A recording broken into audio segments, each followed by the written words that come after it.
Tenemos el derecho y la responsabilidad de elegir a nuestros representantes.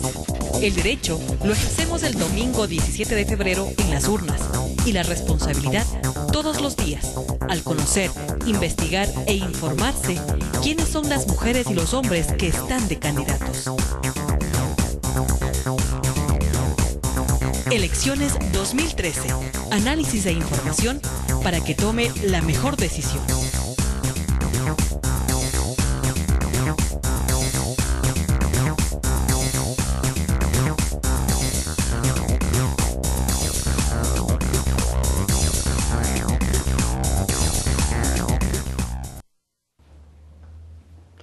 Amigos, amigas, buenos días. Hoy es miércoles 30 de enero de 2013. Continuamos en el programa Elecciones 2013 que transmite TV MIG en su señal 47 para las provincias de Cotopaxi, Tungurahua, el sur de Pichincha, parte de Chimborazo y también parte de Pastaza en la Amazonía ecuatoriana. Un programa para mostrar a los candidatos, mejor dicho, para conocer a los candidatos, a las candidatas a asambleístas provinciales de Cotopaxi. El turno este día era del señor Carlos Tobar, del Partido Sociedad Patriótica, y es de la señora o señorita Patricia Ubidia del PRIAN. La señora o señorita Ubidia nos ha confirmado la presencia y estará en la segunda media hora, es decir, desde las 8 de la mañana. En cambio, el señor Carlos Tobar, al igual que el resto de Sociedad Patriótica, de los candidatos de Sociedad Patriótica, no ha acudido a esta invitación. La única persona que ha acudido de Sociedad Patriótica fue el alterno del capitán César Díaz, cuñado del alcalde Rodrigo Espín, que además dirige País, señor Espín, y él es primer candidato asambleísta por el Partido Sociedad Patriótica de Lucio Gutiérrez. Él mandó a su suplente, a su alterno, al señor Mauricio Chacón. Fue la única persona de esta lista que estuvo en este programa. El resto de candidatos no ha venido y prácticamente ya se concluyó el cupo que tenía Sociedad Patriótica para sus 4 candidatos. Esperamos que la próxima semana que empezamos una jornada de debates entre las cabezas de las 10 listas, podamos tener aquí al capitán César Díaz. Ya próximamente producción nos hará llegar el cronograma de cómo quedaron establecidos los días de debate, es decir, a quién le toca con quién debatir, conversar, intercambiar ideas. Empezamos diciendo que lo que vamos a elegir en cuanto a asambleístas provinciales e incluso asambleístas nacionales, asambleístas de los emigrantes, ellos van a la asamblea, como hemos reiterado en este programa, para 3 cosas: para legislar, para fiscalizar y para aprobar el presupuesto general del Estado. Y cuando decimos legislar, es ir a elaborar, a redactar, a aprobar leyes que se supone tenemos que respetar todos los ecuatorianos y las ecuatorianas. Sin embargo, da pena ver que todavía haya muestras de violación, de violentación de esas leyes por parte de los propios candidatos, de las propias candidatas.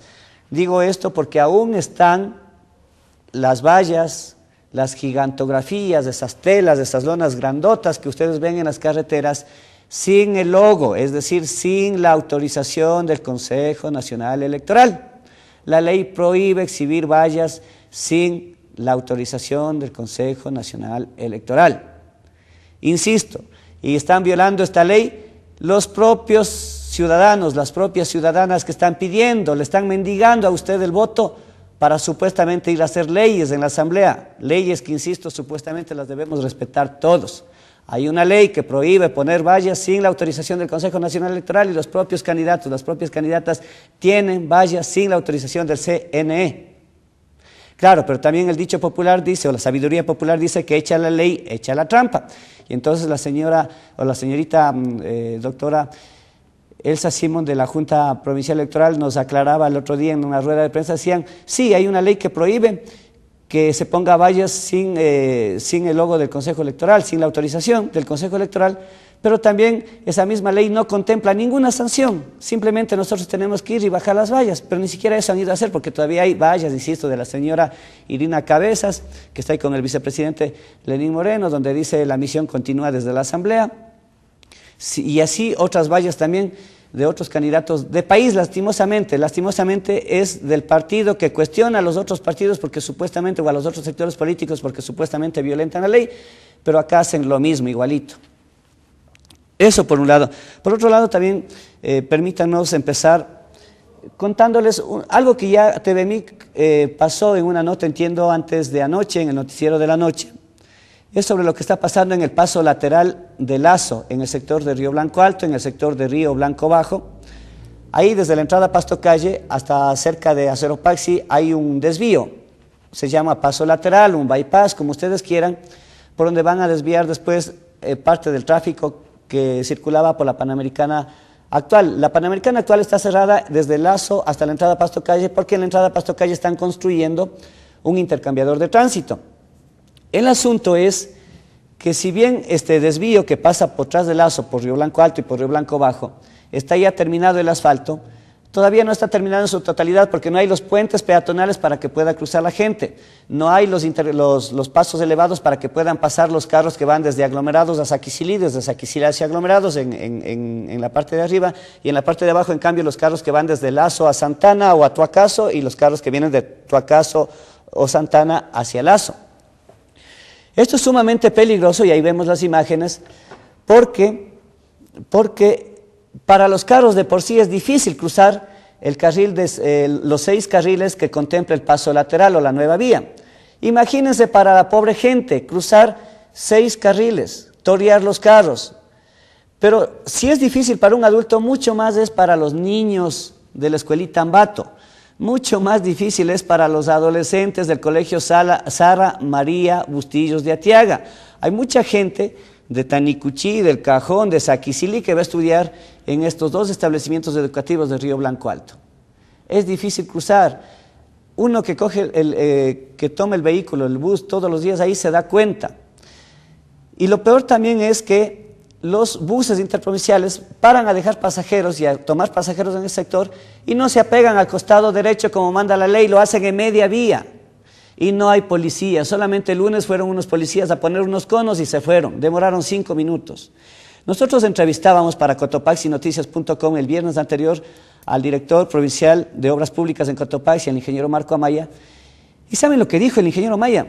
Que por poco es la propia gente la que se lanza a las llantas de los carros. Dice, pero si ya saben que es principal el paso lateral, ¿cómo se van a cruzar? ¿Y cómo van a la casa, pues? ¿Cómo van al colegio? Dice, es que sí se puede cruzar. Mentira, no se puede cruzar. Porque al menos en la noche, que es oscuro, porque además no hay iluminación, esos vehículos seguramente van a más de 140 kilómetros por hora. Por lo menos debería la policía pararse ahí a controlar con esas pistolitas los excesos de velocidad. ¿Y cuántos choferes irían presos? Señores, estar en el volante es un poder, y generalmente el poder es sinónimo de abuso. Los que tienen la preferencia, no les importa si hay gente cruzando o no hay gente cruzando, si hay carros que están detenidos ahí y no pueden cruzar para irse a sus casas. Aceleran como más puedan, especialmente en la noche. Por eso son necesarias las autoridades, por eso se inventó la gente, la sociedad mundial, se inventaron semáforos, pinturas y otras señales de tránsito. Si no, no se hubiesen inventado, si no, no habría necesidad de pagarles el sueldo y jugosos sueldos a las autoridades. Es para que resuelvan estos problemas, para que se pongan del lado de la gente, de esos adultos mayores que no pueden cruzar la vía, de esos niños, de esos adolescentes de la escuelita Ambato, del colegio Sara María Bustillos que no pueden cruzar la vía. Hagan algo, señores. Finalmente, el señor Amaya ofreció que iba a gestionar semáforos para que se pongan provisionalmente ahí hasta que se construya el paso elevado y los pasos peatonales. Hasta ahora nada. El propio presidente de la República fue hace unos 4 o 5 meses y ofreció también eso. Hasta ahora naranjas. Y así dicen que están trabajando por la gente. Y es que también nos hemos deshumanizado, porque los choferes de los buses interprovinciales, de los buses que están circulando por la Panamericana y de los carros en general, de los vehículos pequeños también, deberían decir, oigan, aquí hay un cruce, supongo que la gente va a necesitar cruzar, bajemos la velocidad. No. La gente las personas cada vez nos estamos volviendo quemiportistas. Nos estamos deshumanizando. Y se supone que este es el país, o esta es la época del buen vivir. El buen vivir es eso, poder ir en santa paz a la escuela, al colegio, sin estar preocupando desde que salgo en la casa y ahora podré cruzar, no podré cruzar, estar asustado. Eso para mí no es el buen vivir. En fin, señores, ojalá haya policía, ojalá haya Agencia Nacional de Tránsito, ojalá haya director de Obras Públicas, ojalá haya gobernador, ojalá haya alcalde que se conmuevan de estas situaciones. Y el caso seguramente de Río Blanco Alto es solamente un pequeño ejemplo de lo que pasa en el resto de la provincia y en el resto del país. Vamos a empezar entonces hasta que llegue las 8, donde estará con nosotros la señora Patricia Uvidia, candidata del PRIAN, a escuchar una entrevista al general Paco Moncayo, quien estuvo ayer en la Tacunga. Él es candidato a asambleísta nacional por el movimiento Ruptura, la lista 25, que apoya la candidatura presidencial de Norman Ray. Paco Moncayo, para quienes no lo conocen mucho, él fue militar, él estuvo, si no me equivoco, también en la Brigada Patria. Él es uno de los héroes de la batalla o de la guerra del Cenepa con el Perú. Luego fue alcalde de Quito, se le chantan también algunas cosas, entre ellas supuestas irregularidades en la negociación del aeropuerto, del actual aeropuerto Tababela, que vamos a ver si funciona o no funciona, que se abre ya el próximo 20 de febrero. Y era después asambleísta por Pichincha, por la Izquierda Democrática, y ahora está de candidato a asambleísta nacional por el movimiento Ruptura, y visitó ayer la Tacunga. Veamos lo que dijo al conversar con TVMig. Candidato a la Asamblea por Ruptura. Este es un nuevo movimiento. Bueno, ya estuvo participando también en las elecciones anteriores, y uno de los principales pecados, digamos, la alianza con el gobierno, el apoyar al gobierno. Sin embargo, vemos que ahora están marcando distancia. ¿Por qué estas distancias luego de que usted ha tenido ya experiencia en la Asamblea? Bienvenido. Bueno, la verdad, primero un saludo muy afectuoso a toda la audiencia. A usted gracias por esta invitación. La verdad es que lo más fácil es quedarse en el poder. Cuando usted está de gobernador, está de ministro, está de subsecretario, se necesita un gran valor moral para decir: no señor, usted se salió de la ruta que nos habíamos trazado juntos, usted le mete la mano a la justicia, le mete la mano a la Corte Constitucional, le está metiendo la mano a todo. Este no es el gobierno que le ofrecimos al pueblo ecuatoriano. Nos vamos. Ya verá que eso es difícil, ¿no? Dejar las comodidades del poder, alejarse del poder, y eso es lo que ha hecho Ruptura, y esa es una de las causas por las que le estoy apoyando con tanto entusiasmo. En esta campaña, ustedes me contaba hace un momentito que ya recorren todo el país. ¿Cómo se siente en esta campaña? Sobre todo las condiciones en las que los partidos realizan la campaña. La verdad es que es una situación tan diversa, ¿no? Nosotros vamos en camioneta, hemos recorrido de martes a sábado todas las provincias amazónicas. Y leemos en el Twitter, señor presidente, que dice: qué pena, no pudo entrar el helicóptero, tengo que irme por tierra. Oiga, por eso dicen que el único candidato pelucón es el candidato Correa, ¿no? Nosotros lo hemos hecho con gran esfuerzo, con gran alegría, viendo cómo la gente reacciona frente al mensaje de Norman Ray, que es un hombre muy, muy inteligente, que ya lo van conociendo, porque hacerse conocer en política también es bastante difícil. Y la alegría de visitar todo este país precioso que tenemos, costa, sierra, Amazonía. Para mí ha sido un deleite. Ya llevo 2 meses de que paro en la casa un día a la semana, unas veces un día cada 15 días, pero estoy muy feliz, muy contento. En este recorrido seguramente usted irá notando las realidades y las condiciones, pero sobre todo las necesidades que hay en las zonas más alejadas de las capitales o las ciudades grandes. Claro, yo tengo de alguna manera una ventaja. Yo he vivido en la frontera. A mí no me cuentan cómo es el país, porque yo he vivido con mi mujer, con mis hijos. En el Oro he estado en Machal, en Puerto Bolívar, viviendo, ¿no? En Santa Rosa. En Loja he estado viviendo en Celica, en Macará. En la Amazonía he estado en el Curaray, he estado en el Coca, he estado en Morona, Santiago. O sea, yo conozco este país por haberlo vivido. Sin embargo, esta visita me permite reforzar ciertos conceptos, ver ciertos problemas. Cuando usted va a Zamora, por ejemplo, el problema de la minería, la cantidad de mineros que están presos, la cantidad de mineros que quieren legalizarse, han sido legalizados, pero quieren ser considerados como pequeños y medianos mineros, ya no como artesanales. Usted sigue por la Amazonía y le dicen: vea, general, aquí solo nos van a hacer una universidad en el Tena. Nos cerraron todas las universidades diciendo que eran de garage. ¿Cómo vamos a estudiar? Usted camina en cualquiera de las provincias y los jóvenes le dicen: yo tengo vocación para ser médico, y me ponen 4 carreras distintas que escoja de empresas y no la carrera que yo quiero. O sea, que si yo tengo la vocación de ser periodista, así pueda ser un excelente arquitecto, seré infeliz toda mi vida, porque no estoy haciendo aquello para que lo que yo nací, para lo que tengo vocación. En fin, usted va observando, ¿no?, las cosas buenas que se han hecho. Observa unas carreteras que están mejoradas porque no son nuevas. Por ejemplo, usted dice la carretera Loja-Zamora, hoy tiene la capa de rodadura de cemento, pero esa carretera le costó 50 años a ni sé cuántos gobiernos hacerla por la dificultad de la topografía. Qué bueno, hoy la capa de rodadura ya es de cemento. Igual usted va de Loja a Cuenca, todo esto hemos recorrido nosotros por tierra, podemos contarlo, y ve que la capa de rodadura ha cambiado en la misma vieja carretera de toda la vida. Sin embargo, se mejoran las condiciones, pero una de las situaciones, por lo menos acá en Cotopaxi, en Tungurahua, en el centro del país, una de las preocupaciones mayores, según la gente, es la inseguridad. ¿Ha sentido usted esto cuando sale a... Mire, la verdad es que todo el país se queja de eso. Se quejan de la inseguridad y de la corrupción. Se quejan de la inseguridad y creo que es el punto más débil de este gobierno. Desarmaron los sistemas de seguridad porque dijeron que ellos sabían hacerlo. No han podido en 6 años hacer nada mejor de lo que había antes. Usted vea las avionetas que aterrizan en las carreteras, las avionetas que se caen con millones de dólares.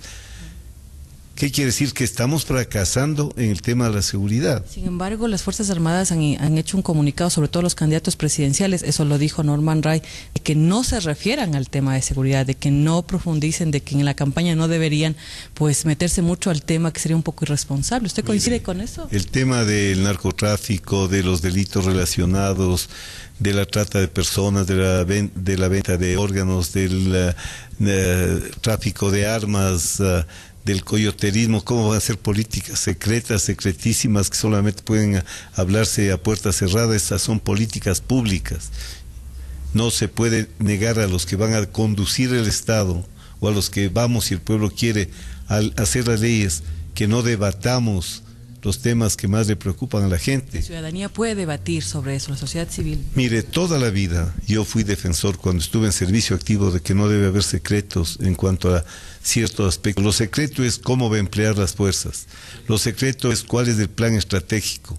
Lo secreto es eso. No puede ser secreto cuánto costó un tanque, cuánto costó un carro blindado, cuánto costó cualquier...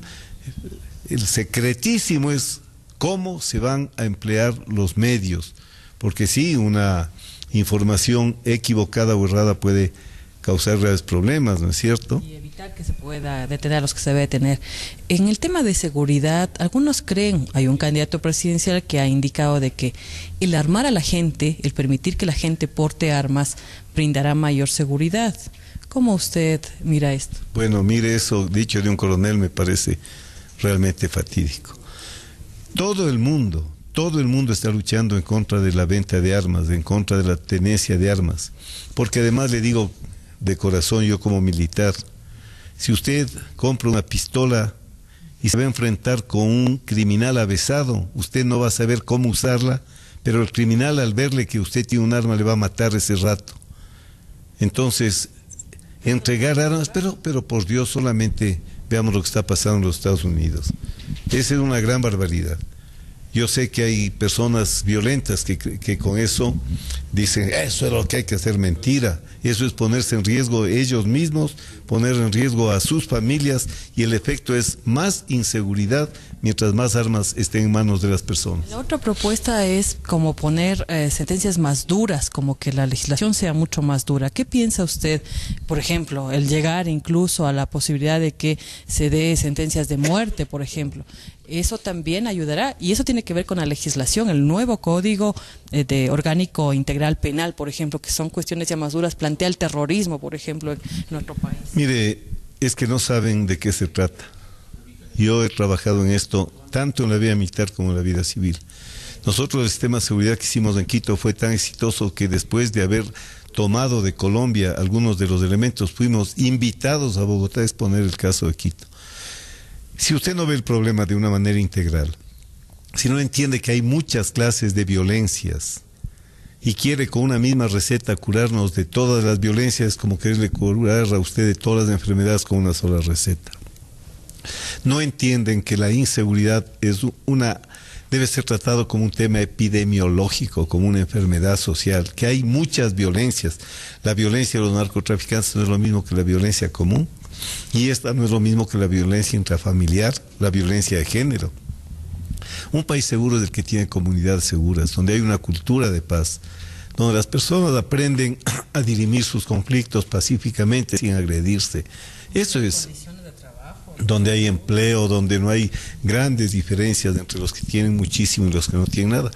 Es una mentira decir que los pobres son delincuentes potenciales, es otra barbaridad que usted oye, ¿no? Dice, la pobreza es la causa de la violencia. Mentira.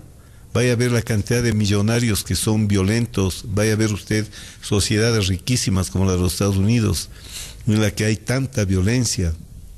No hay una relación directa entre pobreza y delincuencia. Sería una barbaridad decir que los pobres son delincuentes potenciales. La mayoría en el país. Claro, la mayoría. Imagínese usted que la mitad de los jóvenes en este país son pobres. Entonces querríamos decir que tenemos la mitad de los jóvenes con predisposición a la delincuencia. Mentira.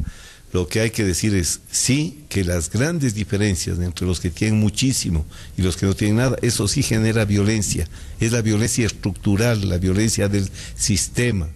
Ahora, hay que pensar en la necesidad de leyes que hasta ahora duermen. Yo presenté un proyecto de ley de seguridad ciudadana sobre la base de mi experiencia de 8 años y medio en Quito.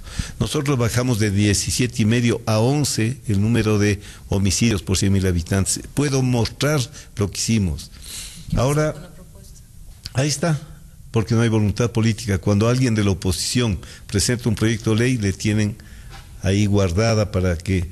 Y cuando sale una ley que va de la oposición, como la ley de fronteras, el presidente veta totalmente la ley. Y eso puede volver a repetirse, escenario puede volver a repetirse, según dicen, sobre todo el gente de gobierno en las encuestas, pues volvería a tener una mayoría, incluso entraría en primera vuelta el presidente y eso pues dejaría ya a la oposición, digamos, con muy pocas posibilidades de hacer una transformación. Mire, esa sería una fatalidad para este país. El presidente domina la Corte Constitucional, el Consejo Electoral, el Consejo de Participación, el Consejo de la Judicatura, la Corte Nacional, domina todas las funciones. Solo queda un espacio, yo por eso quiero reelegirme, créame, no porque sea una maravilla estar usted es un trabajo arduo, difícil, duro. Solamente póngase a pensar lo que usted va a debatir una ley, puede hablar 10 minutos y a cambio tiene que oír 60, 70 intervenciones para saber qué están diciendo, para ver. Entonces no es pues si usted trabaja como debe trabajar, ahora si le toma como una beca, si va a calentar el puesto es otra cosa. Entonces yo digo, si por algo le pido al pueblo que me reelija, es porque es el último espacio que le queda a la democracia, la asamblea. Si el pueblo se equivoca y le da al gobierno una mayoría absoluta en la asamblea, el último espacio de libertad se habrá perdido. Necesitamos una asamblea que sea plural. No digo una asamblea de una oposición ciega, torpe, entorpecedora, eso no debe ser así. Una oposición responsable y democrática que haga ver los errores, que plantee alternativas, que fiscalice sin escandalizar, eso es lo que necesitamos. Pero es posible tener una oposición en esas condiciones que usted plantea, porque también en estos años se ha podido ver que ustedes, como oposición me refiero, de las diferentes tendencias, tampoco han logrado establecer ciertas fuerzas que sean decisivas, que tengan incidencia dentro de la Asamblea. Es que hay muchas oposiciones, es la verdad. Son oposiciones disímiles, pero hay acuerdos fundamentales. Por ejemplo, defender la ley, defender la Constitución, defender la República, defender las libertades. Eso debería ser un acuerdo de toda la Asamblea, no podría ser solo de la oposición. Ahora, cuando el presidente en sus propagandas que escucho le miente al país, diciendo no votes por la oposición porque no han votado por las leyes que te interesan. Mentira del señor presidente. 70% de las leyes que hemos pasado en la Asamblea tiene más de 80 votos. Y de esas, la mitad por lo menos tienen sobre los 100 votos. Entonces no es cierto que han obstruido, que las leyes no han salido. Las leyes que no han salido son las leyes o por las que no se ha votado, las perjudiciales para el país.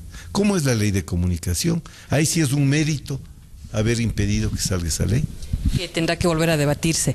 En esta campaña, bueno, falta ya 2 semanas como máximo y tendrán... ¿Usted tiene la certeza, tiene garantías de que el proceso ya el día de las elecciones o eso, pues sea un proceso transparente. ¿Cómo ve usted el trabajo del Consejo Nacional Electoral en ese sentido? El Consejo Nacional Electoral no tiene autoridad.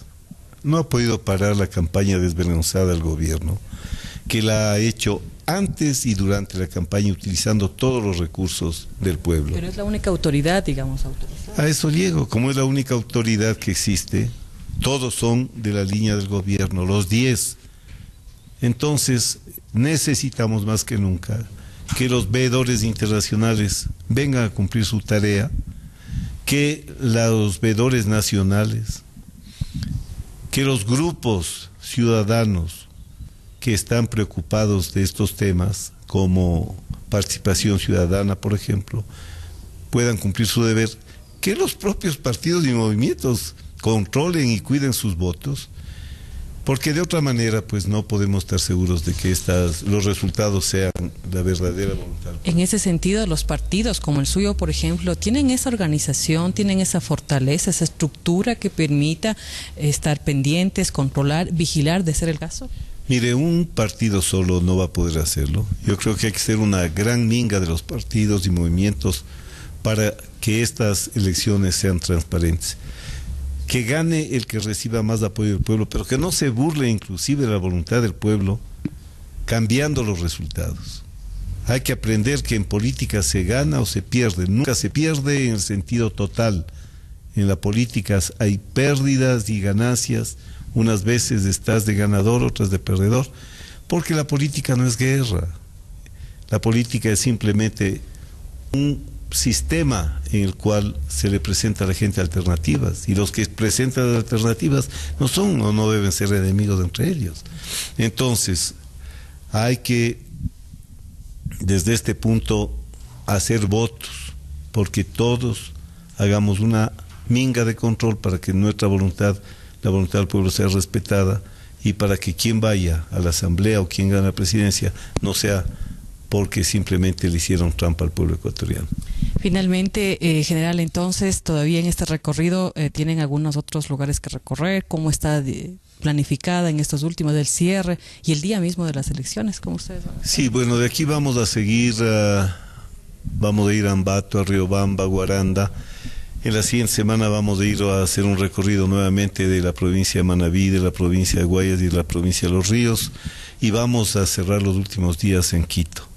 Ese es lo que nos queda en estos últimos 14 o 15 días. A usted muchas gracias. Muy amable. Muchas gracias a usted. Que nos dé la capacidad, o sea, de decir... Ya se acabó, ya se acabó. Son las 8 de la mañana con 4 minutos. Estábamos viendo y escuchando las declaraciones del general Paco Moncayo, quien fue alcalde de Quito, luego asambleísta provincial de Pichincha por la Izquierda Democrática y ahora es candidato a asambleísta nacional por el movimiento Ruptura, la lista 25 que apoya la candidatura presidencial de Norman Wright. Pusimos porque en ese horario le tocaba hoy venir al señor Carlos Tobar del Partido Sociedad Patriótica, candidato a asambleísta de Cotopaxi por la lista 3, Partido Sociedad Patriótica de Lucio Gutiérrez, pero al igual que el resto de candidatos no ha venido, son otros candidatos que si así son ahora de candidatos, ¿cómo serán cuando ya estén en la teta? Cuando ya estén sentados en la asamblea en caso de ganar. La gente, no sé, ¿no? Supuestamente la Constitución, mejor dicho, la Constitución obliga a que los asambleístas, las asambleístas, todos los dignatarios y todos los funcionarios públicos rindan cuentas al pueblo, no solo a sus electores, sino al pueblo en general. Y la Constitución también garantiza a los ciudadanos y a las ciudadanas ecuatorianos, ecuatorianas, a tener derecho a que se les dé cuentas por parte de los dignatarios. Insistimos, si los candidatos que no han venido, sean de Sociedad Patriótica, país, que han sido generalmente los que no han venido, así son ahora de candidatos que serán cuando ganen. Vamos a una pausa y regresamos. Está ya con nosotros la señora Patricia Ubidia. Ella es candidata del PRIAN de las listas 7, asambleísta de Cotopaxi, partido que apoya la candidatura presidencial del empresario guayaquileño Álvaro Noboa. Sufragio, derechos y garantías. Artículo 11. El ejercicio del derecho al voto se realizará de conformidad con las siguientes disposiciones. El voto será obligatorio para los ecuatorianos y ecuatorianas mayores de 18 años, incluyendo a las personas privadas de libertad sin sentencia condenatoria ejecutoriada.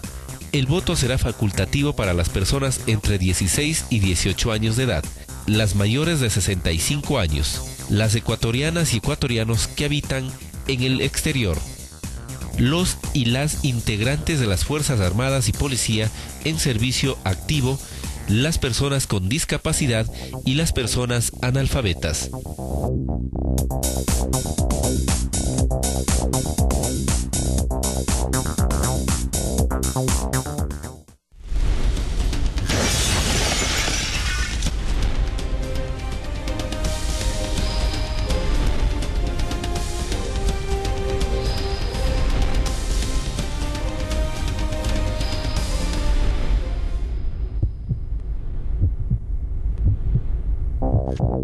Son las 8 de la mañana con 7 minutos. Empezamos entonces la entrevista con la señorita Patricia Ubidia, candidata de la lista 7 del Partido Renovación Institucional Acción Nacional PRIAN, a asambleísta de Cotopaxi. Pero veamos en un pregrabado un resumen de quién es Patricia Ubidia.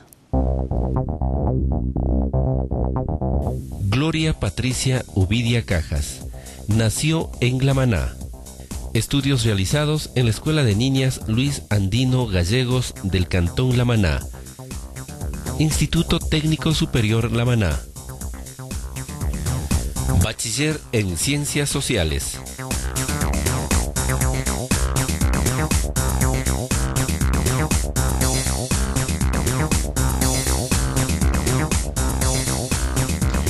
Señor Ubidia, muchísimas gracias por estar aquí en el sede de TV MIG, en el sede de elecciones 2013. Cuéntanos un poco más de usted, quién es, a qué se dedica, qué hace, qué le gusta, qué no le gusta. Un poco porque la intención de este programa no solo es conocer los planes que van a llevar en materia legislativa, en materia de fiscalización, sino también al candidato, a la candidata, para así que ver si le inspira o no le inspira confianza a los electores, a las electoras. Claro que sí, muchísimas gracias por la invitación. Muy buenos días al pueblo de Cotopaxi.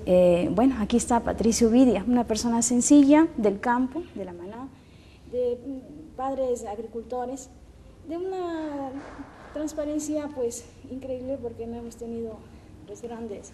Nunca hemos participado en política, es la primera vez. Que, como dice mi papá, la última salió la más relajosa. 2 segundos nada más, ¿nos confirman si estábamos con audio? Sí, ok. Muchísimas gracias. ¿Por qué la más relajosa, la última? La última. Siempre dice inmersa en cosas que nunca, ninguna de la familia, mis hermanos mayores, nada que ver. Hasta mi hermano dice, qué bárbaro. Pero dice, suerte, sigue adelante, tú puedes. Son los motores para seguir en esta contienda política, porque usted sabe que es un poquito difícil. Ya, digamos, ¿a qué se suelen dedicar normalmente sus hermanos y qué de diferente ha hecho usted para que su papá le haya dicho eso? Sí, no, o sea, mi hermano vive en Quito, trabaja pues en el aeropuerto. Ya. Mi hermana trabaja en un salón de comidas. Pues no, ellos nunca han estado inmersos en esto. En política. ¿Usted desde qué edad está inmersa en esto? Bueno, recién. ¿Ya? Recién. En 2012 nomás me invitaron a participar con el PRIAN. Y bueno, aquí estoy, ¿no? Alguien dijo, ya metí los pies al río, no puedo salir corriendo. Antes no había hecho política. No. ¿Ya? ¿Y por qué el PRIAN? Por la oportunidad y por el cambio que nosotros necesitamos. Álvaro Noboa es un ejemplo a seguir. ¿Ya? Sí.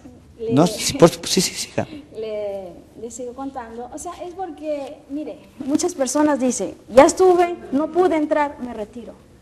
Pero Álvaro Noboa es constante y él está ahí. Yeah. Muchas personas dicen, no más. Hasta ese mi caso yo lo hiciera. O sea, yo si estoy esta vez en política y si no fuera un ejemplo a seguir Álvaro Noboa, yo no hago nada. Pero es un ejemplo. Mire, no le hace falta a él nada. Simplemente es el deseo de servir. Y eso debe ser el motor primordial para todos los cotopaxenses y especialmente para los ecuatorianos. Yeah. Es decir, si usted no gana estas elecciones, ¿usted insistirá en unas próximas oportunidades? Claro que sí. Yeah. Okay. Estamos conversando con la señorita Patricia Ubidia, ella es candidata la cuarta candidata principal asambleísta de Cotopaxi por el Partido Renovador Acción Nacional, el PRIAN, la lista 7, que auspicia la candidatura de Álvaro Noboa, la candidatura presidencial. Entonces nos decía que es de la Maná, que es la última de la familia y que los padres, su papá especialmente, le suele decir que es, ¿cómo era? La traviesa, ¿cómo era? La molestosa, ¿no es cierto?, la que siempre se inmersa en cosas distintas. Tiene 2 hermanos nada más, y que desde el 2002 está vinculada a la política por una invitación del partido de Álvaro Noboa, por el PRIAN, y que decidió aceptar esta invitación y decidió vincularse en política y al PRIAN porque admira a Álvaro Noboa por su perseverancia al estar ya 5 veces de candidato a la presidencia, y dice que a Álvaro Noboa no le falta absolutamente nada. Y le preguntaba entonces, es decir, si usted pierde en estas elecciones, ¿usted intentaría una próxima vez? Vamos, estamos solucionando, nos pasa, es un programa en vivo, estamos solucionando nada más una cuestión del micrófono para que se le escuche bien las respuestas a la candidata. Queremos aclarar esto, vale aclarar esto porque de pronto vayan a pensar que es alguna cuestión de a propósito. No, falló el micrófono y eso es natural, aunque a algunos les moleste, pero es natural aclarar eso porque la idea es conocer al candidato, a la candidata, y mucho más si se trata de personas que vienen de la parte occidental. Acuérdense que esta vez hay la oportunidad de elegir de 40 opciones, de 40 candidatos, de 40 candidatas agrupadas en 10 listas. Así que es mentira cuando ustedes escuchan decir son 10 candidatos a asambleístas de Cotopaxi. Mentira, son 10 listas, que es muy distinto. Cada lista tiene 4 candidatos principales porque son 4 los cupos que le corresponde a Cotopaxi en la Asamblea Nacional Legislativa. Así que ustedes pueden escoger 2 formas de votar. La una es en plancha, es decir, por una sola lista, por los 4 candidatos de una sola lista, o de entre listas, es decir, el primer candidato de esta lista, el segundo asambleísta de esta lista, el tercer asambleísta de esta lista, el cuarto asambleísta de esta lista.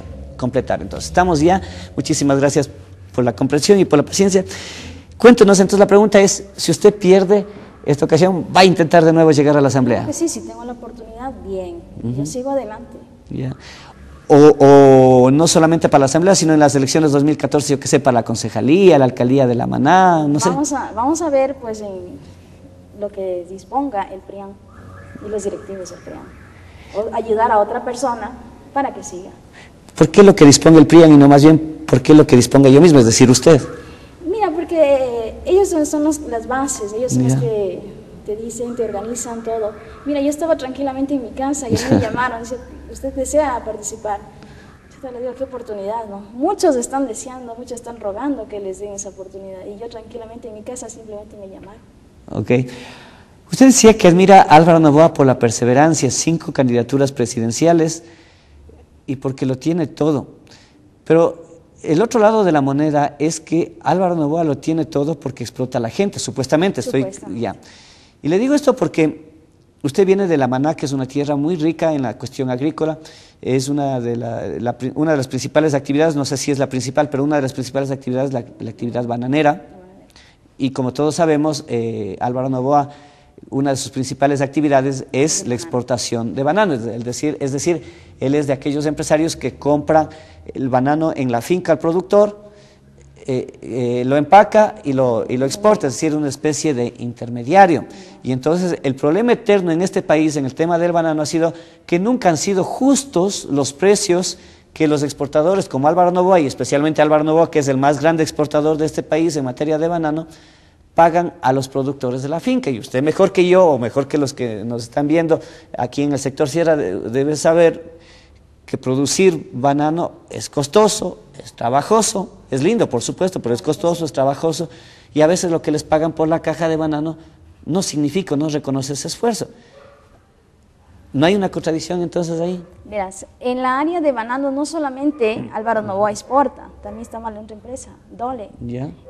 La Maná no solamente entrega a Álvaro Noboa, sino también a otra empresa. ¿Ya? ¿A qué se debe el precio? El precio está regido aquí.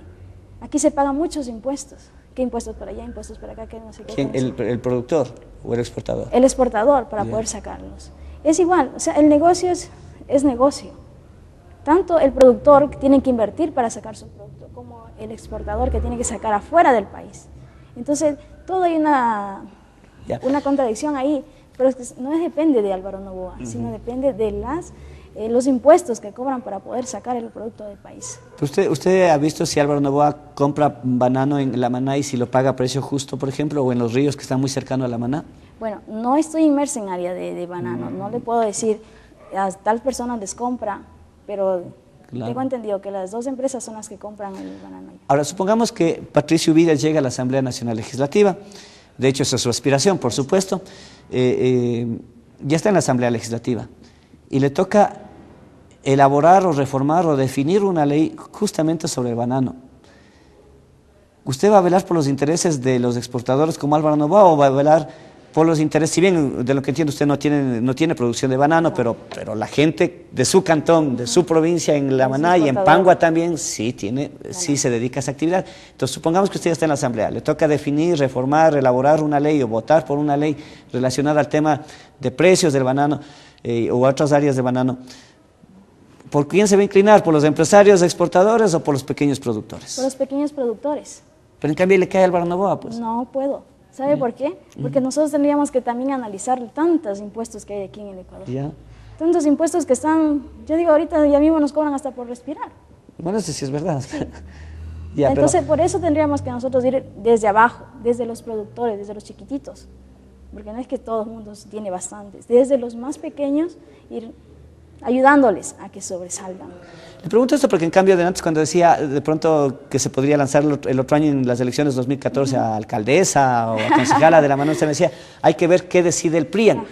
Entonces, usted les ofrece a sus electores, al menos a los que nos están viendo en este momento, que usted va a tener independencia absoluta, usted va a actuar con su propio criterio o va a hacer lo que le digan el PRIAN, porque por eso le preguntaba esto de la ley, porque si llega a topar un tema tan delicado como esta cuestión del banano, entonces desde arriba va a venir la orden, sabes que tienes que votar así, y entonces usted ya no va a tener opción de votar a favor de los pequeños comerciantes, sino a favor de lo que le digan los grandes empresarios a través del PRIAN, en este caso del banano, ¿no? Claro que no, cada persona tiene albedrío propio, ¿sí? No puede decir, yo simplemente digo para participar, no le estoy diciendo que yo voy a hacer exactamente lo que digan. No. Usted les ofrece eso a sus posibles electores. Por supuesto, es ayudar a mi pueblo, a mi tierra, a mi gente, a las que me están poniendo en ese sitio. Me están dando la oportunidad de participar en el PRIAN, que es muy diferente, pero yo tengo mi propia ideología y puedo ayudar a mi gente de esa manera. Okay. Nos reíamos con usted cuando veíamos el pregrabado de su hoja de vida en la pantalla del televisor, del monitor aquí en estudio, y yo le decía, no se parece, porque en la foto, y ustedes también seguramente se dieron cuenta, amigos, amigas, en la foto estaba con cabello suelto, parecía otra persona y acá no. Voy a coger eso de metáfora. Generalmente los políticos son un amor, son una dulzura, son una lindura cuando están de candidatos o de candidatas, ¿no es cierto? Nos ofrecen todo, nos cautivan, a veces hasta nos enamoramos de los candidatos, de las candidatas, ¿no? Sucede que cuando llegan al poder se vuelven unos demonios, unas demonios. Y ha habido casos muy visibles, no solo aquí en Ecuador, no solo aquí en Cotopaxi, sino en el mundo entero, ¿no es cierto? ¿Será que Patricio Ubidia, así como es fácil cambiarse de imagen físicamente, también cambie de actitud ya política una vez que gane o que esté en el poder? No, claro que no. ¿No? No. Eso lo estaba explicando. Cuando yo tengo el cabello suelto y seco, ahorita lo tengo húmedo, se me alborota, porque yo tengo una mezcla tanto de sierra como costa. Entonces mi cabello no es los churros ni tampoco es lacio, es una mezcla de las dos cosas. Y esto, como decía, era una metáfora nada más.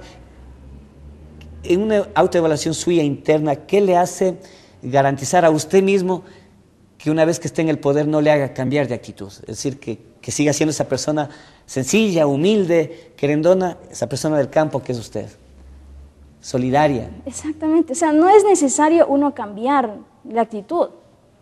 Pero es que a veces el poder a uno le marea y le cambia, a veces por ahí eso es porque no tiene criterio propio, porque no se quiere ni se respeta a sí mismo, porque si una persona está para ser candidato, está que abraza, besa a todo mundo, que echa el cariñoso y después que llega, cambia, significa que esa persona no vale. Y es lo que hace Álvaro Noboa, por ejemplo, reparte sillas de rueda, cada vez que llega a elecciones, por supuesto, cada 4, cada 5 años, pero ¿y el resto? Álvaro Noboa desde muy joven ha tenido su fundación. ¿Cómo se llama la fundación? Bueno, que le dirige a Anabela Cien, que es la esposa, ¿no es cierto?, de Álvaro Noboa y candidata. Entonces han ayudado a mucha gente. No es solamente, es que mira, una cosa es que le gusten apantallar a la gente y digan, no, a mí me gusta ayudar. Por algo dice, lo que hace la mano derecha no tiene por qué saber la mano izquierda. Entonces él ha estado ayuda a la gente, pero no es necesario salir en prensa, no es salir en periódico, en la televisión, diciendo, ve, ya, yo le ayudé a tal persona. Eso no se hace, eso no es de una verdadera persona que le guste ayudar al ser humano. Esto querría decir, y usted que le conoce de cerca a Álvaro Noboa, que en caso de que ganara Álvaro Noboa, no haría lo que hace este gobierno actual, es decir, de invadirnos de café, almuerzo y merienda y los matambres también con publicidad, de que yo hice esto, hice lo otro, yo soy lo máximo, los otros no eran así. Claro, exactamente, ellos parecen el yo-yo. Soy más guapo, algo así. Yo soy el yo-yo, yo para allá, yo para acá. Entonces eso no es. Porque la grandeza de un ser humano es ayudar, pero no estar diciéndole a medio mundo, miren cómo ayuda a tal persona. Eso no es la grandeza de un ser humano, es ser humilde, si puede ayudar, ayude, pero no es que estar haciendo tanta pompa. Eso es el verdadero ser humano. Esa es la verdadera ayuda que uno necesita. Ok.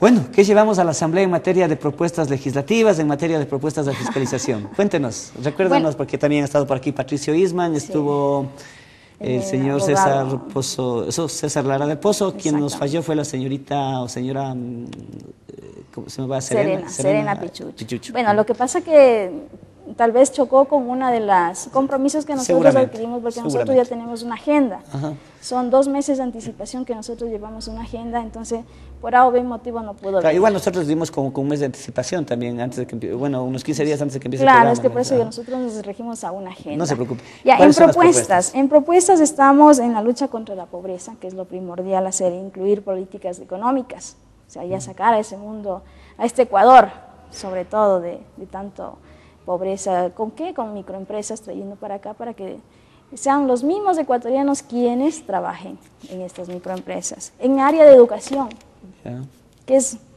hoy en día a los jóvenes ya no pueden decidir ellos por sí solos. Ahora tienen que hacer pruebas para poder ingresar. ¿Qué vamos a hacer con tanto joven ahora? Que sin hacer nada. Cerraron muchas universidades. Entonces a eso vamos. El plan de trabajo de los candidatos de asambleístas es una de los factores primordiales, son la educación.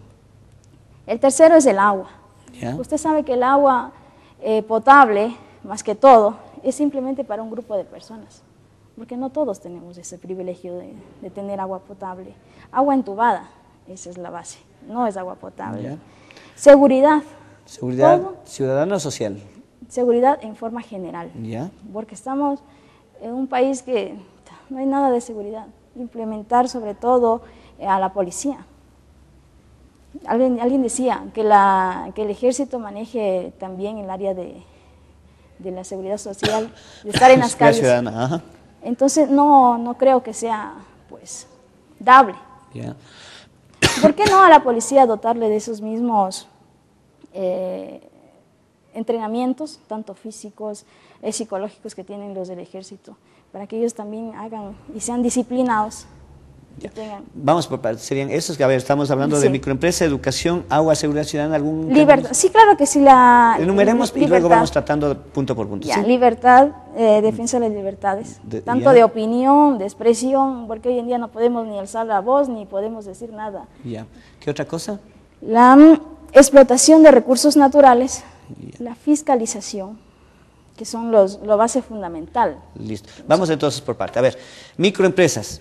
La idea es que todos los ecuatorianos seamos emprendedores. Y claro, ahorita el problema es que no tenemos quien nos preste cuisqui, dinero, plata, como dicen en la costa, al dinero. Dinero, money, bola, no sé. No hay quien nos preste eso, porque es lo básico para empezar con la microempresa. A ver, ¿qué propone concretamente el PRIAN? Porque claro, usted es la candidata asambleísta de Cotopaxi, pero las mismas propuestas supongo que estarán manejando todos los candidatos asambleístas de todas las 24 provincias de Ecuador. ¿Qué proyecto de ley van a impulsar desde la Asamblea para que los ecuatorianos, las ecuatorianas podamos ser microempresarios, emprendedores? Claro que sí. La propuesta de Álvaro Noboa en sí es traer 1000 empresas para acá. ¿Empresas grandes? Empresas grandes.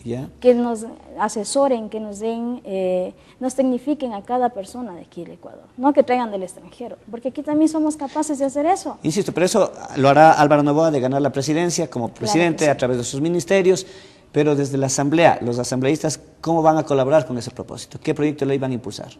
Bueno, ¿un proyecto de ley que diga qué? ¿Perdón? ¿Un proyecto de ley que diga qué? Impulsar a jóvenes o simplemente crear microempresas. ¿Pero cómo? Claro, yo puedo decir ahorita, o si yo fuera asambleísta, o si fuera presidente, puedo decretar, o si yo fuera asambleísta, puedo lograr una mayoría en la asamblea para decir, aprobemos una ley que diga, se acaba la pobreza en Ecuador. Pero el hecho que lo diga en un papel no va a acabar la pobreza. Entonces, en la ley, en ese papelito, tendría que hacer constar, a ver, de aquí en adelante vamos a destinar 90 de cada $100 para comida, yo qué sé. Vamos a hacer que todas las empresas regalen comida. Digamos, con cosas así se podría, con cosas puntuales. ¿Qué debería decir ese proyecto de ley que va a impulsar el PRIAN para que haya facilidad de crear microempresas en Ecuador? Exactamente. Uno que diga, crear microempresas a personas que necesiten. No ponerle tantos documentos. Tantas que busquen un documento de esto, busquen otro documento de esto. Nada, darles facilidades para que las personas, préstamos a bajo interés o simplemente sin interés. El Ecuador maneja mucho dinero. ¿Quién daría esos préstamos a bajo interés o sin interés? Una propuesta que además coincide con la que está realizando el candidato presidencial del PRE, el señor Pastor Zavala. ¿Quién daría esos préstamos bajos o sin interés? ¿La banca privada o la banca pública? Entre las dos, ¿Ya? Porque hoy en día tanto las empresas privadas como públicas, más que todas las privadas, están dando créditos a muy alto interés. Personas que quieren salir, ya no quieren ser empleados, quieren tener sus propios negocios, pero no pueden. ¿Por qué? Porque les cobran muy alto interés. Okay.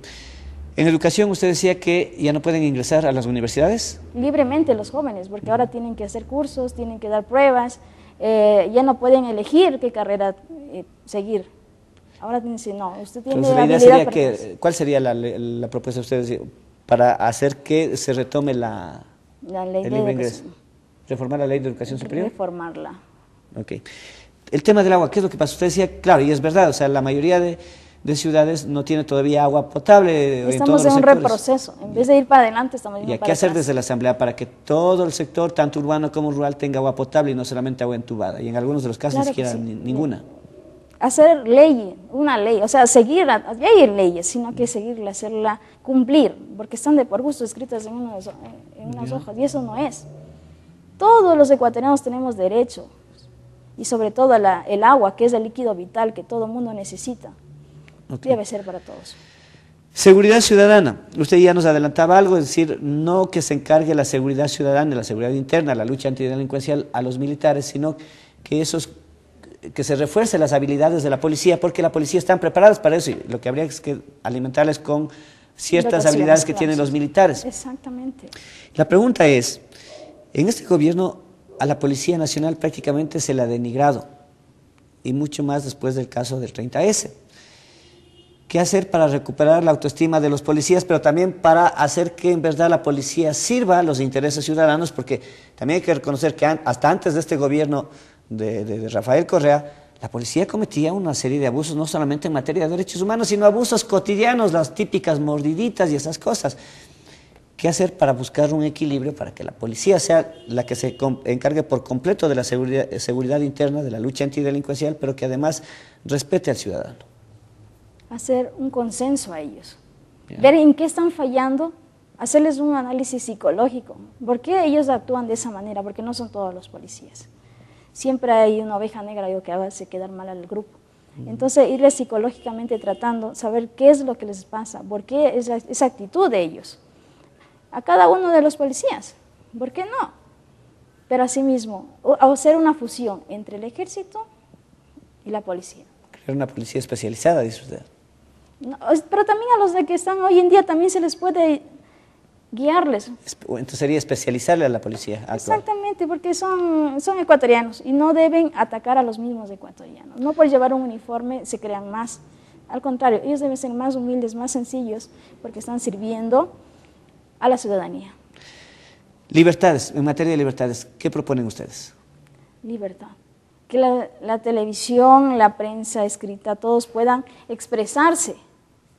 No porque esté el presidente comete un error, callárselo, ¿no? Tener también y decir, vean, usted se equivocó en tal cosa. Y la persona que esté al frente del país, ser sencillo y humilde y aceptar esa corrección, y hacer una corrección en su vida o en lo que dice, y respetar a las personas. Todo el mundo tiene derecho a decir lo que cree y lo que siente. También usted mencionaba el tema de la explotación de los recursos naturales, un tema que es muy sensible, tomando en cuenta que esto prácticamente fue lo que rompió la relación que había entre el gobierno y el movimiento indígena, por ejemplo, en el tema de la ley de agua que está estancada, y ahora está en debate la ley minera, que está aprobada ya, y que se va a empezar a explotar. De hecho, el presidente Correa ha dicho que en su segundo periodo, en caso de ser reelecto, si en la primera campaña su bandera, su obra símbolo, su obra bandera fue la misión Manuel Espejo, es decir, esta magnífica labor en beneficio de las personas con discapacidad, ahora su principal obra será la explotación de recursos naturales, especialmente en el área minera. ¿Cuál es la propuesta que ustedes llevan en ese sentido a la Asamblea? Perfecto. Explotar los recursos de nuestro país, porque es muy rico, pero hacerlo técnicamente. Lo mismo que propone Correa, entonces. Técnicamente. No es simplemente decir yo vendo a tal país y que vayan a explotar, por ejemplo, el petróleo. Pero no se dan cuenta que están contaminando los ríos, que están matando a la misma gente, a los mismos ecuatorianos. No simplemente es el dinero, también es servir a esa gente. Y a propósito de este tema, en La Maná, y también entiendo que en Pangua, o no sé si es en el límite entre estos dos cantones, había un proyecto hidroeléctrico. ¿Perdón? Hidroeléctrico. Hidroeléctrico, sí, también había minero. También hay mineros. Sí, también hay mineros. Cuéntenos algo de estos proyectos. ¿Y usted está en contra o a favor de estos proyectos? Mira, si el beneficio también fuera para estos, tanto para La Maná como para Pangua, perfecto. Pero siempre y cuando llevando técnicamente. ¿Qué proyectos hay ahorita y en qué consisten estos proyectos más o menos? Lo que bueno, sabe? Anteriormente hubo el minero. ¿Ya? Vino una empresa extranjera. ¿Qué nombre era? Se me fue el nombre, mi papá también trabajó ahí. Entonces, ¿qué hicieron? Dañar ese espacio que estaba ahí. ¿Qué pretendían explotar? Oro. ¿Oro? ¿Hay oro todavía en La Maná? Todavía hay oro en La Maná. Somos ricos en agua, también estamos exportando agua. La hidroeléctrica, que bueno, mucha gente se quejó, porque a las 7 cascadas, que es el atractivo turístico de La Maná, y tanto como Pangua están en el límite, nos estaban dejando sin agua. Las especies de ahí se estaban muriendo, porque el agua es la base de ahí. Entonces se estaban llevando todo el líquido vital de ahí, tanto de este río que le digo, que es el Calope. También querían utilizar el río San Pablo, que depende del sitio que vaya yendo, también lleva sus nombres. Así entonces, va cambiando de nombre. Va cambiando de nombre, entonces muchos se opusieron a eso. Ya, pero insisto, o sea, este proyecto se está retomando de lo que yo veo en la información que publica Diario La Gaceta. Ellos tienen un corresponsal en La Maná y publican todos los días. Y esto es en serio, o sea, es decir, ahí amigos, amigas, se ve, ahí se aterriza, mejor dicho, se evidencia dónde aterriza la labor de un asambleísta. Ajá. Usted no en ir tras. Claro, o sea, los usted va a tener que fiscalizar, va a tener que hacer leyes. Por eso pregunto, o sea, estamos hablando de una cosa muy puntual, dos proyectos, un minero y un hidroeléctrico en su cantón, y usted me está hablando de sus propuestas en el tema medioambiental que va a llevar a la Asamblea. ¿Usted apoyará esos proyectos? A usted le va a tocar tomar decisiones en el caso de que llegue a la Asamblea. Claro que sí, o sea, son decisiones que nosotros nos tendremos que analizar. Con su propia gente, es decir, lo que usted decida va a afectar o va a perjudicar o va a beneficiar, pero de todas maneras va a afectar a esa gente, ya sea para bien o para mal. Claro que sí, por eso sería un consenso entre la gente de ahí, porque nosotros tampoco vamos a decir, como estamos allá, no vamos a hacer a lo que nosotros creamos, porque el bien ecuatoriano, la persona que quiere servir va y habla primero con la gente. Sí, ahí usted va a garantizar la consulta prelegislativa que manda la Constitución. Si primero la consulta a la gente, si la gente quiere, chévere. Exactamente, las personas afectadas del medio, ir y consultar. ¿Ustedes creen que está bien? ¿Ustedes qué es lo que exigen? Y ahí tomar una decisión, porque no puedo tomar una decisión afuera del problema. La cosa es irme al problema, hacer un consenso, de ahí sacar la resolución, porque no ahí puede. es el compromiso suyo entonces. Exactamente. De consultar a la gente, si la gente dice no, usted votará en contra de un proyecto. ¿Sí? Y el último, el tema de fiscalización, ¿cuáles serán sus prioridades? Fiscalizar, es exactamente, ir atrás de esos proyectos. Aquí está muy, ¿cómo le digo? Hay un proyecto aquí en la Tacunga que estaba haciendo un análisis y está, ¿cómo le digo? Retraído ese proyecto. ¿De qué sirve tantos años? Pero si nosotros estamos ahí, pendiente, fiscalizando ese proyecto, ¿cómo van? ¿Qué están haciendo? Esa es la labor nuestra. Porque no simplemente de irse, sentar y decir sí, no, alzo la mano, no alzo la mano, no. Ok. Cuéntenos algo de su alterno, de su alterna, ¿quién es? Giovanni Cárdenas. ¿De dónde? ¿De La Maná también? No, él es de aquí de La Tacunga. Yeah. Él es el jefe de seguridad industrial de Molinos Bultier. Yeah. Muy conocido en La Maná, tiene muchas amistades, un muchacho sencillo. Joven también. Joven. Ok. Algo de la campaña, conversábamos extra micrófonos al empezar este programa, esta entrevista, decía que le resultó el tiempo muy corto. Cuéntenos alguna anécdota, cómo se ha sentido. ¿Usted conocía antes de esta campaña algunos sitios de la sierra, por ejemplo de Cotopaxi? ¿Qué sitios nuevos ha conocido esta vez? Bueno, he tenido el gusto y el placer de estar en Salcedo, en Saquicilí, en Pujilí, aquí en todo lo que es La Tacunga, recorriendo las parroquias. Bueno, le digo que lindo, lindo, lindo. Yo hubiese querido que nos toquen los 3 meses por lo menos para conocerle todo. Disfrutar de esta tierra que es lindísima. Cotopaxi, chuta, es súper rica en turismo, en su gente, en su tradición, en su comida. Muy lindo, muy lindo. ¿Qué le cuento? Una cosa increíble. Bueno, yo soy del clima caliente y el hecho de estar aquí en el frío me ha afectado bastante la garganta. Es por eso que tengo así la voz. Mi voz es más fuerte, más clara, sino que por el inconveniente de los climas ha hecho que se me... Pero qué bueno conocer la provincia. Muchísimas gracias, Patricia Uvidia, por haber estado aquí en la sede. Muchísimas gracias a ustedes por invitarme. Bueno, una acotación al último. Con gusto. A todos los candidatos asambleístas. Bueno, unos somos de camiseta verde, otros de amarilla, otros de rojos morados, sí, multicolores como es.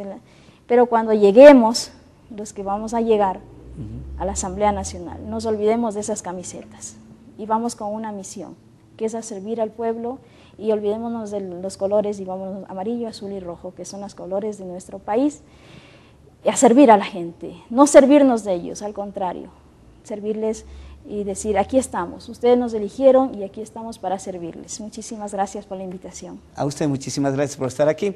Y hay otros, en cambio, que tienen doble o triple camiseta, están con un color por encima, pero por debajo están con una más, para ver si es que no resulta la una, resulta la otra, ya les contaremos en los próximos días. Y a nosotros lo que nos ha dado gusto es poder conocer también a gente del subtrópico, porque Cotopaxi es una provincia muy, muy bendita, al igual que todo el país, pero Cotopaxi es una provincia muy bendita. Tenemos sierra, tenemos subtrópico, y tenemos algo de Amazonía también, ya bajando de Salcedo para el Tena, ¿no es cierto?, para el Napo, la reserva de los Yanganates y todo eso. Y qué chévere conocer a gente, y los medios de comunicación, esa magia de los medios de comunicación nos permite interrelacionarnos. Es más, usted acuérdese que puede ver el reprise de este programa en TVMIG a las 22:10 de la noche para la zona centro, para la zona sierra de Cotopaxi, para Tungurahua, para parte de Pichincha, para parte de Chimborazo, para parte de Pastaza, y en www.cotopaxinoticias.com usted puede ver, en cambio, en el sector subtropical de Cotopaxi la entrevista, puede ver en el resto del país, en el resto del mundo. Desde pasado el mediodía estará colgado ya el video en www.cotopaxinoticias.com. Queremos despedirnos dando esta información. Dice, 22 denuncias por uso de recursos públicos a nivel nacional. Es una información que trae este miércoles 30 de enero, diario La Hora, en su edición nacional. Varios vehículos del Estado participan en diferentes partes del país en recorridos electorales oficialistas. Un informe de la Contraloría General reveló que entre el 28 de noviembre de 2012 y el lunes de esta semana se registraron 22 denuncias sobre el supuesto uso indebido de los recursos del Estado con fines proselitistas. Las denuncias son por uso de vehículos, bienes y locales de entidades públicas para reuniones, así como la participación de servidores públicos. El detalle se mantiene en reserva mientras concluye el proceso de investigación y verificación. Sin embargo, la entidad ofrece que, de evidenciarse hechos que impliquen el uso arbitrario de bienes públicos, aquello dará lugar al establecimiento de sanciones administrativas y civiles. De las 22 denuncias, 12 fueron enviadas y tramitadas a las diferentes unidades de control y están en proceso de verificación. 2 fueron remitidas a la Dirección de Fiscalización del Financiamiento Político del Consejo Nacional Electoral, CNE, por tratarse de publicidad electoral. 2 fueron archivadas por falta de precisión, lo que impidió efectuar una verificación, y 5 están en trámite para determinar el procedimiento a seguir, señala el documento. La verificación preliminar consiste en el proceso de recopilación de información con el fin de determinar si amerita o no una acción de control. El proceso se realiza con la asistencia de los auditores de la entidad involucrada, sin perjuicio de que la entidad ya haya adoptado correctivos. Nuestros abuelitos solían decir, después de muerto y así lloren, ¿no es cierto? Ya no revive el muerto. Ahorita debería salir la Contraloría y decir, señores, ustedes están utilizando carros del Estado, están utilizando otros recursos de las entidades públicas, están utilizando a la gente que trabaja en las entidades públicas, ya después así lloren, ya el daño está hecho, ya se gastaron, ya se feriaron, lo que es peor, ya actuaron en desventaja frente a otros partidos que no pueden utilizar bienes públicos, que no tienen los mismos recursos, el mismo dinero, la misma cantidad de carros, las mismas facilidades que otorga el estar en el poder y ser candidatos. Y hay que ser precisos, no solamente el país está en el poder en este momento o presuntamente utilizando bienes públicos, también está Avanza con cercanías. Ayer lo reconocía el propio candidato Armando Tixelema, decía ahí las influencias políticas está bien, decía. Ramiro González, el máximo líder del IES, es también el máximo líder de Avanza. A propósito, les invitamos a leer una nota en cotopaxinoticias.com donde se resalta cómo el alcalde de Salcedo, Rodrigo Mata, baila entre Avanza y País en esta campaña electoral. Y en esa misma nota tenemos declaraciones de un latacungueño, un señor Guanoliza, se me ve el nombre, pero es de apellido Guanoliza. Él está de candidato a asambleísta por el distrito sur de Pichincha, por el movimiento Avanza. Y él dice, no, un ratito, o sea, aquí estamos gente honesta, dice que hay irregularidades de quien venga, hay que investigarlas, incluso para descartarlas, así que él sugiere investigar dentro del partido Avanza las supuestas, o las denuncias de supuestas irregularidades contra el candidato de Cotopaxi, Armando Tixelema.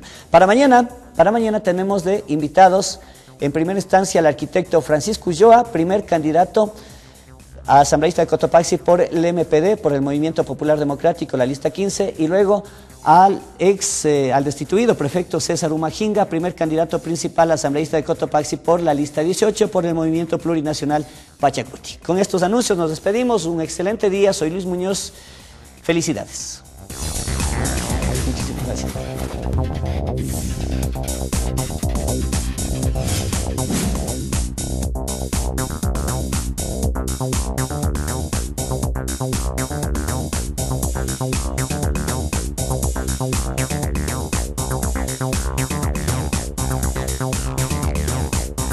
Elecciones 2013. Análisis e información para que tome la mejor decisión.